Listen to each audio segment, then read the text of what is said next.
Collectorate में आम आदमी पार्टी ने सरकार द्वारा प्राथमिक विद्यालयों को मर्ज करने के निर्णय पर रोक लगाने की करी मांग। आपको बता दें, बुधवार दोपहर 2:30 बजे जिलाध्यक्ष संजय कुमार जैन के नेतृत्व में आम आदमी पार्टी के पदाधिकारीगण एवं कार्यकर्तागण कलेक्ट्रेट में जिलाधिकारी कार्यालय के बाहर एकत्रित हुए। इस दौरान आम आदमी पार्टी ने योगी सरकार द्वारा प्राथमिक विद्यालयों को मर्ज करने के निर्णय पर तत्काल रोक लगाने की मांग करी है। 7 सूत्रीय मांगों को लेकर ज्ञापन जिला प्रशासन को प्रेषित किया गया। इस संबंध में जानकारी भी दी गई। मेरा नाम संजय कुमार जैन, मैं आम आदमी पार्टी जिला अध्यक्ष हूँ। क्या मांग है किसको लेकर? आज की हमारी मांग सरकार की जो नीति आई है 27,000 प्राथमिक स्कूलों को बंद करने की, उसके खिलाफ प्रदर्शन कर रहे हैं। योगी सरकार रोज नई मधुशालाएं खोल रही है और प्राइमरी पाठशालाएं बंद कर रही है, जिससे काफ़ी बच्चों को काफ़ी दिक्कत होगी। 2-2, 3-3 किलोमीटर जाना पड़ेगा। आरटीई के अनुसार 1 किलोमीटर में स्कूल होना चाहिए और फिर हमारे बच्चों को 2-2, 3-3 किलोमीटर चल के जाना पड़ेगा। उनमें पढ़ाने वाले शिक्षक भी बेरोजगार होंगे, उनमें काम करने वाले और भी आदमी बेरोजगार होंगे। इसीलिए हमारा आज विरोध में प्रदर्शन है। अगर हमारी ये मांग नहीं मानी जा गई तो हम धरना भी देंगे। मैं डॉक्टर DK शर्मा, मैं अध्यापक शिक्षक रहा हूँ 40 साल तक और जैन कॉलेज में प्रोफेसर हेड रहा हूँ। और मैं पूरे जिले में जितने लगभग प्राथमिक और माध्यमिक विद्यालय सभी में हमारे छात्र हैं, मैं देख रहा हूँ कि जब से भाजपा सरकार आई है ये शिक्षा का और स्वास्थ्य का निजीकरण करती जा रही है। पहले सरकारी विद्यालय बहुत अच्छे होते थे, बहुत टीचर्स भी होते थे, वहाँ पे इंफ्रास्ट्रक्चर बहुत ऐसा था, परंतु बजट में जितना प्रावधान रखा जाना चाहिए था वो बजट में निरंतर घटाते चले जा रहे हैं। पहले कहा गया था, एक आयोग ने कहा था कि कम से कम 6% रखा जाना चाहिए, परंतु आज तक सरकार उसको पूरा नहीं कर पाई। अब तो घटते घटते बजट में जो एलोकेशन है शिक्षा का वो 2.5-3% कर दिया गया है। सरकारी विद्यालय लगातार बंद किए जा रहे हैं और उसका कारण ये बताया जा रहा है कि बच्चों की संख्या कम है। ये नीति बनाई गई है कि अगर एक विद्यालय में, प्राथमिक विद्यालय में 50 से कम बच्चे होंगे तो उसका दूसरे किसी विद्यालय के साथ मर्ज कर दिया जाएगा। अब उदाहरण के लिए मान लिया किसी विद्यालय में 40 बच्चे हैं और उस विद्यालय को बंद किया जाता है और वो दूसरा विद्यालय जिसके साथ वो मर्ज कर रहे हैं वो वहां से 8 या 10 किलोमीटर है। 10-15 किलोमीटर से पहले तो कोई दूसरा विद्यालय है ही नहीं, तो वो छोटे छोटे बच्चे जो 3री, 4th, 5वीं क्लास तक पढ़ते हैं वो 8-10 किलोमीटर कैसे जाएंगे? उनके पास गांव में ऐसे कोई साधन नहीं है। और गांव के और दूर दराज क्षेत्रों में जो इस घाट का एरिया है यहाँ तो हालत ये है कि वहाँ तो 1 किलोमीटर भी चलना मुश्किल हो जाता है, नदी नाले उफान पर रहते हैं, स्कूल वैसे बंद कर दिए जाते हैं। तो सरकार की मंशा ये है कि किसी तरीके से नाना तरह के बहाने बनाकर जो है और तरह तरह की बाधाएं लगा के जो है इस सरकारी जो विद्यालय इनको बंद कर दिया जाए और उन सरकारी विद्यालयों के बराबर में जो है जो निजी विद्यालय खोले गए हैं उन पे कोई मान्यता नहीं है। वहाँ जो शिक्षा के अधिकारी हैं, BSc, DIS, उनके पैसे बंधे रहते हैं हर साल और वहाँ बिल्कुल इंफ्रास्ट्रक्चर नहीं है, बहुत छोटी सी जगह होती है, परंतु वो निजी और वो बच्चों का और उनके अभिभावकों का शोषण करते हैं, वो शिशुओं का भी शोषण करते हैं। तो ये जो निजी विद्यालय है इससे माँ बाप का भी शोषण हो रहा है और इससे जो है टीचर्स का भी शोषण हो रहा है। परंतु जनता जो है अभी उसमें थोड़ा जागरूकता अब चालू हुई है, वरना जितने प्राथमिक और माध्यमिक विद्यालय इनके शिक्षक भी जो है बहुत तेजी से अपनी हड़ताल कर रहे हैं। और ये बहुत अफसोस की बात है कि जो बड़े राजनीतिक दल हैं वो अभी तक इस मामले में सक्रिय नहीं हुए। आम आदमी पार्टी शिक्षा और स्वास्थ्य के मामले में दिल्ली में भी अग्रणी रही है और पंजाब में भी बहुत आगे है। आम आदमी पार्टी ने इस मुद्दे को यूपी में भी बहुत जोर शोर से उठाया है और हम लगातार इस आंदोलन को आगे बढ़ाते रहेंगे जब तक ये इनका निजीकरण नहीं बंद किया जाएगा। धन्यवाद। बूढ़ी माई चौक से अमरनाथ वैष्णो देवी यात्रा रवाना। पूजा अर्चना के बाद महापौर एवं नगर विधायक ने दिखाई हरी झंडी। आपको बता दें, बूढ़ी माई चौक से श्री अमरनाथ सेवा समिति ने अमरनाथ वैष्णो देवी यात्रा की शुरुआत कराई है। महापौर डॉक्टर अजय सिंह, नगर विधायक राजीव गुंबर और संत समाज की मौजूदगी में यात्रा हेतु बस को रवाना किया गया। महापौर एवं नगर विधायक ने हरी झंडी दिखाकर नारियल फोड़कर बस को रवाना किया। इस संबंध में बुधवार दोपहर 2 बजे संबंधित जानकारी भी दी गई। संपूर्ण विश्व में रहने वाले सभी सनातन धर्मानुरागियों को जय जगदम्बे जी। और ये बड़ा हर्ष और आश्वास का विषय है कि हमारे नगर सहारनपुर से ये 31वीं यात्रा श्री अमरनाथ सेवा समिति, जिसके आयोजक संयोजक श्री सुनील कश्यप जी हैं, और इनको बहुत सारा आशीष जी को जो इतने लंबे समय से वही लगता है इनका जीवन की बाल अवस्था से लेकर युवावस्था तक भगवान शिव की सेवाएं बीत गई। और 31 वर्षों में लगता है कि इन्होंने कई कई बसों को वहाँ संचालित करके भगवान शिव की कृपा से कई हजार व्यक्तियों को अमरनाथ जी के दर्शन कराए हैं। और जिन काल में अमरनाथ जी में बड़ी विषम परिस्थितियाँ रही हैं, बड़े वाद विवाद संवाद हुए, उस अवधि में भी भगवान शिव की कृपा इन पर बनी रही कि ये यात्रा लेते जाए। और भगवान की कृपा से सभी यात्राएं आज तक सुखद सुखमय, भगवान शिव की कृपा से आनंदमय रही। भगवान से यही प्रार्थना कि जिस प्रकार अब तक यात्राएं वो लेकर गए हैं, आगे भी पूरे विश्व का कल्याण करने के लिए भगवान ऐसे ही अपनी धर्म यात्रा पर बुलाते रहें। इन्हीं मंगल कामनाओं के साथ सबको जय जगदम्बे जी। ओम नमः शिवाय। और आज कहाँ जा रहे हैं? मेरा नाम विपुल कुमार है और अमरनाथ यात्रा पे हम सब लोग आज जा रहे हैं बाबा बर्फानी की यात्रा करने के लिए। हमारी जो संस्था है एकता क्लब है, एकता क्लब की तरफ से हम सब लोग जा रहे हैं आज, और सभी लोग तैयार होकर बाबा बर्फानी के दर्शन के लिए निकल चुके हैं। बड़े उत्साह के साथ सब लोग जा रहे हैं। कौन से लगता है कि कितनी बार जा चुके हैं पहले? आज हम चौथी बार जाएंगे। कुछ लोग नए हैं इसमें, कुछ लोग ऐसे 2 या 3 बार जो जा चुके हैं। काफ़ी लोग हैं जो पहले भी जा चुके हैं। ठीक है, तो संस्था का नाम? एकता क्लब की तरफ से जा रहे हैं। आपका नाम और क्या कहना चाहेंगे आज के? मैं ग्राम प्रधान अरुण कुमार, ग्राम छपरेड़ी, कोट नेडा गुज्जर। यात्री है हमारे सब भाई हैं, केदारनाथ के लिए जा रहे हैं, अमरनाथ के लिए। मेरा नाम सुधीर है, गोविंद नगर विधायक के क्षेत्र से, और सुधीर कुमार नाम मेरा। बर्फानी बाबा के दरबार में जा रहा हूँ श्रद्धा लिए। कैसा लग रहा है पहली बार? नहीं, दूसरी बार जा रहा हूँ। पहली बार जब गया था तब भी अच्छा लगा था, इस बार से अच्छा लगेगा। शहर में भगवान जगन्नाथ रथ यात्रा महोत्सव के अंतर्गत निकाली गई श्री जगन्नाथ रथ यात्रा भारी संख्या में पहुंचे श्रद्धालु।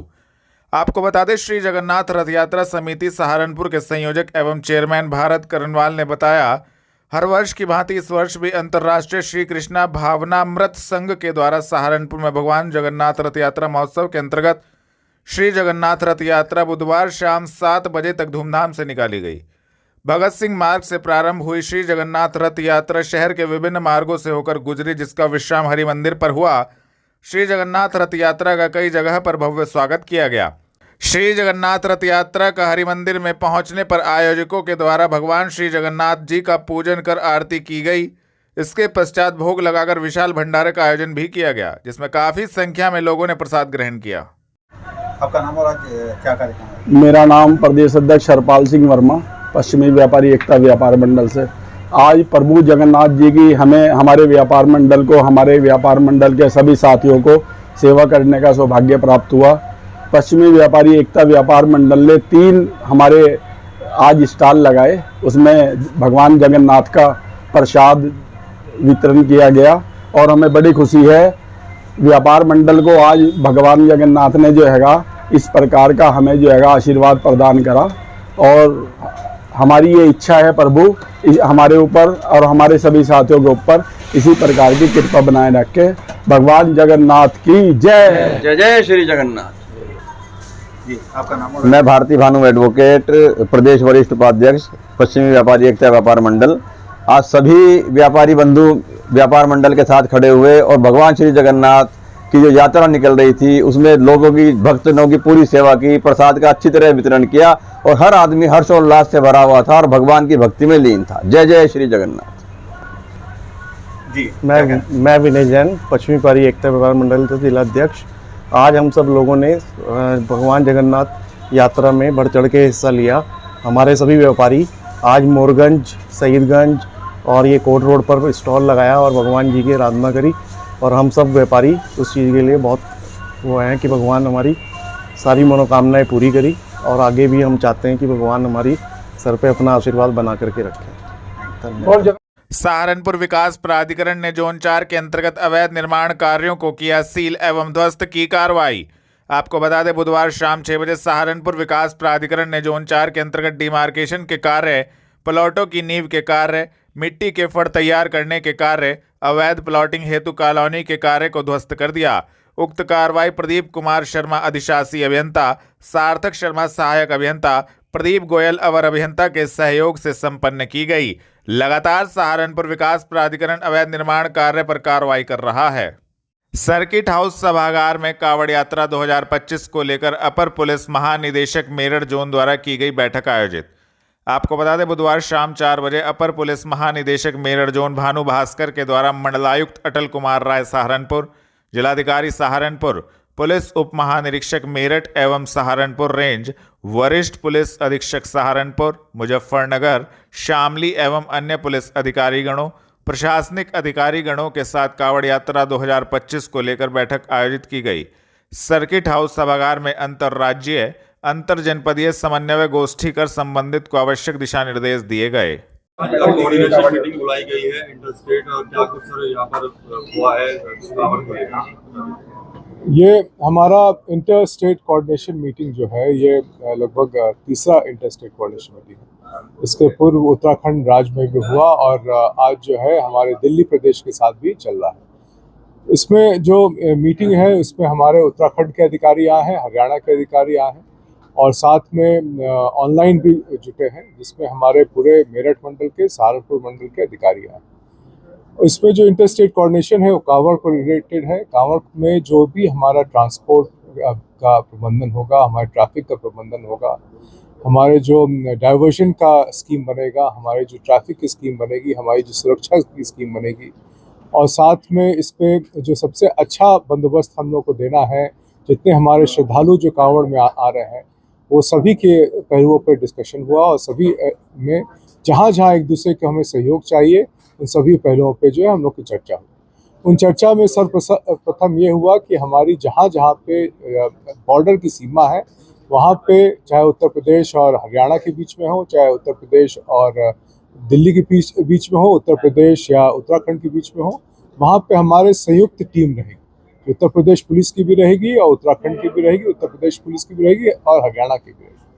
इसी तरह से जो हमारे कंट्रोल रूम बन रहे हैं उस कंट्रोल रूम में भी अन्य प्रदेश के भी लोग रहेंगे, ताकि वहाँ के जो इशू हो उसको तत्कालिक रूप से हाईलाइट किया जा सके। इसी के साथ हम लोग को लगातार मैसेजिंग के थ्रू जो है एक दूसरे पे संपर्क में रहेंगे, जिसपे संपर्क में सर्वप्रथम ये रहेगा कि हमारे कंट्रोल रूम अगर कोई बात होती है तो तत्कालिक रूप से हम लोग व्हाट्सएप के जरिए और अन्य माध्यम के जरिए एक दूसरे के संज्ञान में डाल सके और तत्कालिक इस पर कार्रवाई कर सके। सर डीजे को लेकर क्या कुछ गाइडलाइन कुछ इस तरह की? जो हमारे डीजे के गाइडलाइन है उस संबंध में सर्वोच्च न्यायालय और शासन के नियम बहुत ही क्लियर हैं। उन्हीं नियमों को पालन करना है। उसकी जो साउंड बाइट्स होंगे वो पर्टिकुलर मानक के अंतर्गत होनी चाहिए। उसकी हाइट और विड्थ जो है वो पर्टिकुलर मानक के अंतर्गत होनी चाहिए। डीजे जहाँ पे तैयारी कराई जा रही है वहाँ पे उनका अनुबंध पत्र बनना है। अनुबंध पत्र में उसके आयोजकों का नाम रहेगा, उनकी वो कहाँ से कहाँ तक जाएंगे, उसकी सबकी तैयारी के संबंध में डिटेल जो विस्तृत है वो उसके बारे में डिस्कशन हुआ और सभी को मार्गदर्शन पहले से भी अवगत थे। माननीय सर्वोच्च न्यायालय के आदेश से अवगत थे, शासन के निर्देशों से अवगत थे। उन्हीं के बारे में इस पर चर्चा की गई और पुनः बताया गया। सीसीटीवी और ड्रोन का हर एक जनपद में एक फीड रहेगा, हर एक प्रदेश में फीड रहेगा। उस पर जो है कई सारे हमारे आर्टिफिशियल इंटेलिजेंस इनेबल्ड भी इसमें सॉफ्टवेयर रहेंगे। उसके तहत जो है हम लोग ट्रैफिक प्रबंधन में, भीड़ प्रबंधन में और सुरक्षा के संबंध में लगातार जो है हम लोग एक दूसरे को सहयोग भी करते रहेंगे, उससे फीड भी मिलता रहेगा। ये सभी इश्यूज को अति संवेदनशील और संवेदनशील को सार्वजनिक करना ठीक नहीं है, लेकिन हर एक जनपद में कुछ अति संवेदनशील है, कुछ संवेदनशील है, जिसके लिए अतिरिक्त पुलिस बल लगाई जाएगी और साथ में वहाँ कैमरा फीड्स को भी बढ़ाया जाएगा। हमें सभी जनता के सभी लोगों से पूरा सहयोग मिल रहा है और जहाँ भी हम लोग आवश्यकता महसूस कर रहे हैं, जहाँ भी हमें सूचना मिल रही है वहाँ पे अतिरिक्त प्रबंध हम कर रहे हैं। पुलिस की भी प्रबंध कर रहे हैं, प्रशासन की भी प्रबंध कर रहे हैं और सुरक्षा के दृष्टिकोण से जो है हम लोग वहाँ पे सीसीटीवी नेटवर्क्स भी बना रहे हैं। थाना मंडी पुलिस ने नाबालिग से दुष्कर्म के मामले में एक अभियुक्त को रोडवेज बस अड्डे के पास से किया गिरफ्तार की कार्रवाई। आपको बता दें वरिष्ठ पुलिस अधीक्षक के निर्देशन में पुलिस अपराध नियंत्रण हेतु अपराधियों के विरुद्ध कार्रवाई कर रही है।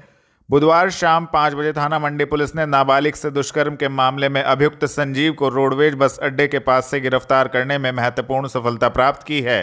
संबंधित धाराओं में कार्रवाई करते हुए अभियुक्त को न्यायालय के समक्ष पेश किया गया है।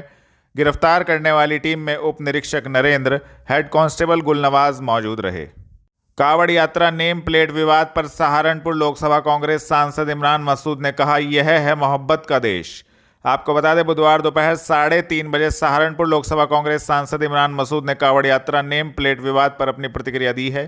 इमरान मसूद ने कहा कि यह लोग साझा संस्कृति, साझा विरासत को नष्ट करना चाहते हैं। जो लोग भक्ति में सराबोर आते हैं उनकी सेवा में सभी लोग लगे रहते हैं। मुसलमान भी उनकी सेवा करने का काम करते हैं तो इनको इससे भी परेशानी होती है। यह मोहब्बत का देश है, नफरत का नहीं है। ये लोग असल में संस्कृति को, साझा विरासत को नष्ट करना चाहते हैं।